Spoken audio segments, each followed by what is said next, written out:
How's it going, Critter Family? I hope you all are doing well. Today, no camera. I look pretty grungy. Didn't sleep too well last night. I'm slowly getting off of some antidepressants. I am doing well, though, on that. So if anybody is out there going through the same thing, I feel you. It will get better.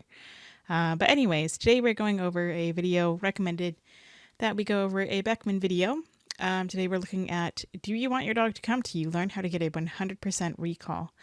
Now, Beckman has stated in the past that his recall is learned helplessness. The dog has to develop learned helplessness in order to have his successful method of a recall. I'm not just pulling that out of the air. He said that before. And he may say it again in this video. So let's just get started. I'm going to keep talking to you guys about training your dog to come to you to get a 100% recall. We've got the two German Shepherds here. They're 9 months old, Luna and Charlie.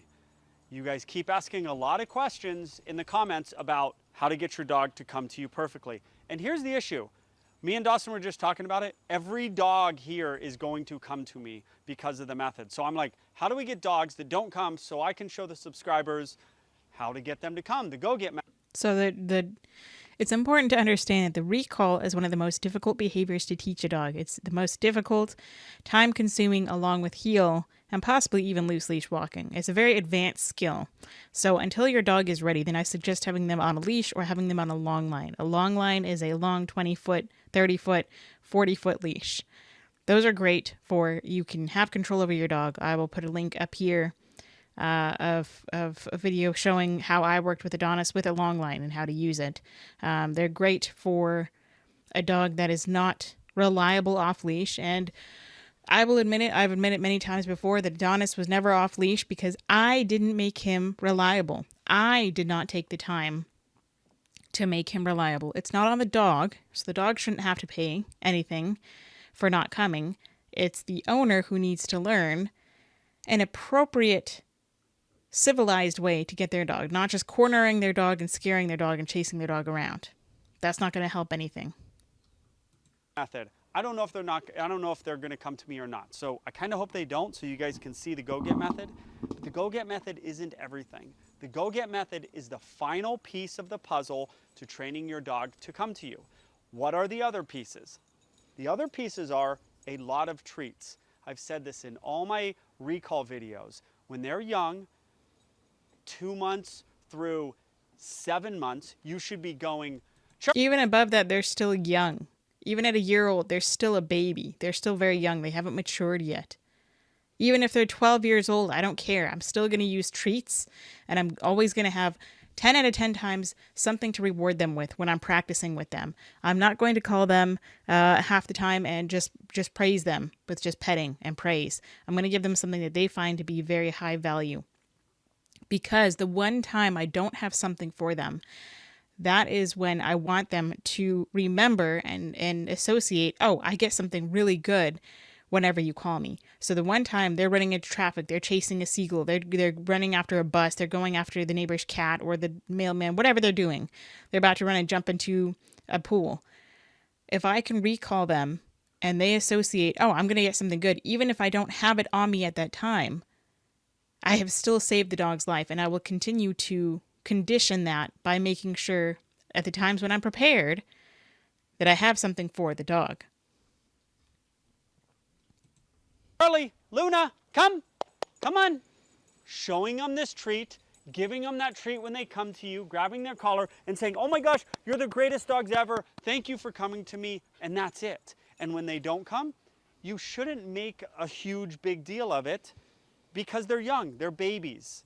They're still babies, and it doesn't matter if they're 10 or 15 years old. They don't know what you want. They're not, or they do know that you're calling them away from something. Say they're at the park and you're calling them away from the park. Then, of course, they don't want to go because they're a dog, because they're a young mind. Even if they're 12 years old, they're still a young mind. And they say, I don't want to leave the dog park because I'm going to be going home. So I'm not going to come to you at the dog park. So instead of doing that and calling them and then leaving right away, I would call them, I would condition them to come to me leash them up, and then walk around the dog park for another 5 minutes and let them sniff and let them smell and then go for a little tiny walk. And then we would leave. So they associate, okay, I still have walking time, I still have sniffing time, I still have fun time before I leave. So the being leashed up is not a direct correlation of leaving the park. They don't always understand the concept. They don't always do what they're told when they're babies, just like children, and we don't get mad at them for that. However, when they get to be 9 months old, we are kind of over it. No, we are not over it. You are over it. And if you want to be like him and be over it, then be over it. I'm over you. I don't care. I don't care what excuses you have to tell me. I don't care what excuses you have for, oh, I need my dog to come to me. Oh, okay. Then don't go onto off-leash trails. Don't go to dog parks. You're not entitled to your dog coming to you perfectly off-leash just because you want to be a lazy sack of potatoes and you want your dog to be a robot. Done the months of training, not with these guys, but you've done the months of touch or come and giving treats and giving love, giving all these things. Well, it's not about just months of doing that. You can do that for months in a non-distracting environment. You have to put the time in to work it in distracting environments. Otherwise, then you can't, hold your dog accountable. You shouldn't hold your dog accountable, period. You need to hold yourself accountable. If you practice this in the house for months and months and months, for say 6 months with your dog, then, or it doesn't matter. 6 months with your dog, say you do that inside the house. Then that means the dog learns inside the house.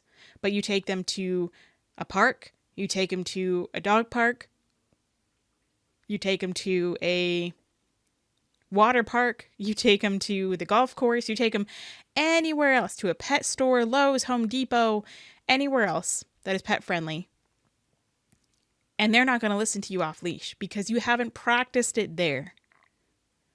You need to practice this behavior in a number of different scenarios where there's a number of different, where there's dogs running by, there's dogs sitting by, there's cats, there's people, there's bicycles, there's skateboarders, there's planes, trains, and automobiles, all sorts of, lions and tigers and bears, oh my. You want to practice and proof them in that. Otherwise, then that that they're going to come to you. But if you don't do that, it doesn't matter how much time you put into them. They may still not come, and you can't expect them to if you've only practiced this long in the house or in the yard. In your backyard, maybe out in the world in a confined area, in a park, you've done it all. Then they become 9 months, 10, 11, 12, a year. Ooh, a year and they're still just blowing you off. We're over this, guys. And that means that you need to take accountability for yourself and you need to go back and practice. If they are blowing you off at a year old, I don't care what age they are. They could be 1 year old, they could be 3 years old, they could be 30 years old. It doesn't matter what age the dog is. If they are blowing you off, quote unquote, blowing you off, then you haven't put the time into it to teach them that you have something better than anything in this world. And that it is far more rewarding for the dog to come to you and to leave anything else alone in the world. Otherwise, then you are just forcing them and dragging them to come to you. And it is always going to be a battle. So I'm trying to get you guys to do. Be super nice. And then there is a point at 9 months where you're like, come. You say come. You have that inflection, the k. You have to have it be high pitch. It's got to go up real high rather than your monotone, same way you say. Your voice is like wind in the trees to your dogs. You talk to your dogs all day long, then you give a cue the same way. Maybe there's a little inflection, still your voice. They still hear it all day. It's like Charlie Brown's teacher. They don't even know what you're saying. It's also why I don't rely on just my voice. Dogs do better with body language. So when I teach recall, I will bend my upper half down and I will walk backwards. And that's how I call a dog to me. If they're facing, say Joel is facing me, as he is, and I'm standing this way and I'm facing this way. If I wanted Joel to come to me, then I would move in front of his shoulder, in front of his blind spot. And as soon as he looks at me, I would bend down and start backing away. That's what I would do with a dog. It takes time. It takes some dancing around, and you want to, but you're using your body more than your voice. A lot of times I don't even use my voice because I don't want to say COME or HERE or whatever your word is. I don't want to use any word in case the dog does not come when I call them.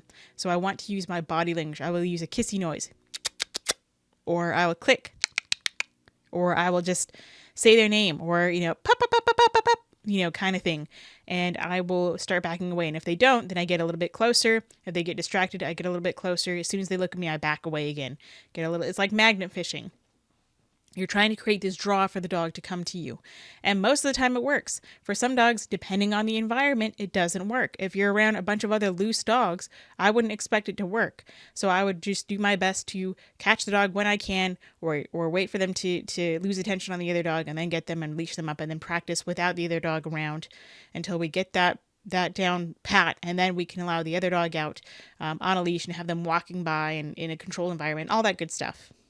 But I use body language, not just my voice. You have to have some uniqueness to your voice. That's why German commands are good. The language has a certain emphasis to it. Okay? So you got to give that command with some. Everyone comments, people comment, and they're like, when I'm sitting there with my dog watching your videos, my dog always perks up, especially on the recall command, because there's a poppiness to it. The dogs just listen to. So you got to do that, okay? You got to give treats. Then they hit 9 months, and you say, come. And they say, no, I'm not. You head out after them. Now, the main question with this... That's just baloney. That's absolutely horrible advice. Just the fact that he's like, all right, now all of a sudden you're done with it. You're over it. Then you haven't done your homework. You haven't taken your dog and practiced enough. If they blow you off, it's your fault. It's not the dog's fault. I know people don't want to hear it, but it's your fault. This method is that you guys say, and I've dealt with it, I deal with it all the time, is you say, well, my dog runs away and I can't get them. All right. You're the adult. You're the boss. No, you're the human. It's not about being an adult. You could be a kid and still act as immature as he does. And he's probably, a 40-year-old guy? It doesn't matter what his age is. He could be 30. He could be 20. But it doesn't matter your age, and it doesn't matter the dog's age. If your dog does not come when you call, then you need to go back to kindergarten, put the leash back on, put a long line on, and practice with them again and again and again until it's better. And then you have them drag the leash, and you go in steps. It's not just this, oh, they hit this age and they, I've been so nice to them for so long. I put a roof over their head. I put this and that and this. Your dog doesn't care, and your dog doesn't need to care, just like your kids don't need to care. You chose to have the children. You chose to get the dog. You are not entitled to your dog being this perfect angel or this perfect robot for you. Take the time it takes, and it'll take less time. And you don't have to be unnecessarily cruel to your pet. I realize there are sometimes, I'm on an acre here. There's nooks and crannies. We opened that pasture gate so these guys can run down there because I was hoping they'd go down there. Guys, go nuts. Go run away, please. Come on. Come on. So reward them for that. Charlie, come. Pushes them away. Pushes them Good away. Boy. Hey, I want you to watch Charlie. Did you guys see his ears down? Yes, Did he's you afraid see of him you. come to me with his ears pinned down? He's still Now, afraid of you. Is that because Charlie's a little bit nervous? It is, but that's what you want. I know. No, it's not. You don't ever want your dog to come to you looking nervous like that. That is just the dumbest advice I've ever heard. Especially from a trainer, a quote-unquote trainer. I know it sounds crazy. You want an enthusiastic run up to you when you do the recall. I will take a dog going, okay, I might as well just go to that guy. I'll take that all day long. The dog is afraid of you. Because it's hard to get an enthusiastic run up to you. No, it's not. Not if you do it right. It is very easy to do it, to get an enthusiastic recall when you actually do it right. I can get an enthusiastic recall 100% of the time. I don't ever have to have a dog be afraid to come to me, because it's not just, I better come to this guy. It's, this guy is scary. I better come to him. It's learned helplessness. I have no other choice. This guy is scary. He hurts me. He scares me. He intimidates me. Let me just come over here and face, my fate.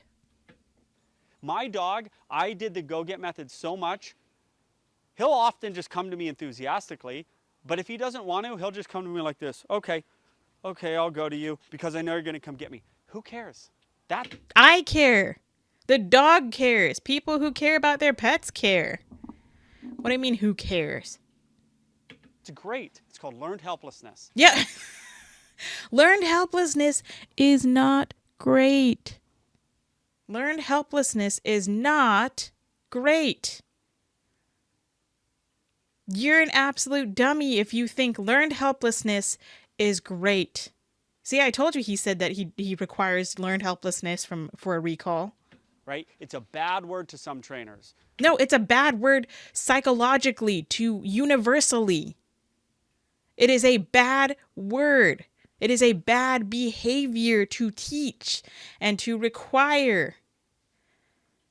Gosh, this guy really is a ding-dong. They don't know what they're talking about. You want Okay, we don't know what we're talking about because you want to be abusive, but yeah, we don't know what we're talking about. Okay, so we don't know, we're wrong because we don't use learned helplessness, because we don't think learned helplessness is a good way to teach. We think it's a bad way to teach, and we don't think that it's the way to teach a dog recall. Dude, you are so full of yourself.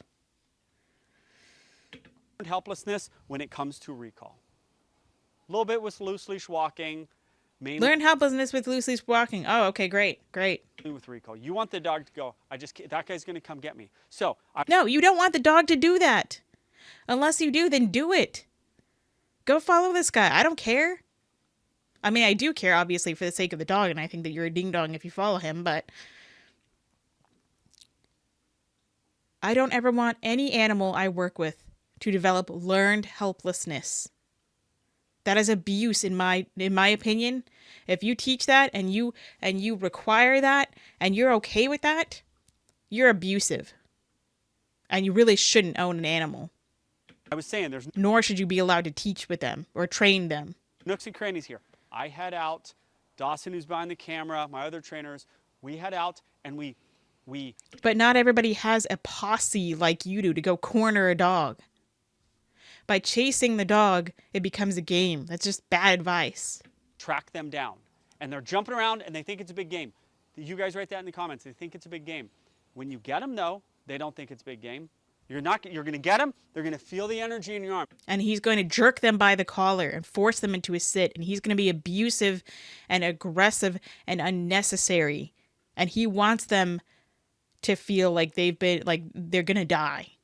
Tell them, sit down. You're going to see their ears pin.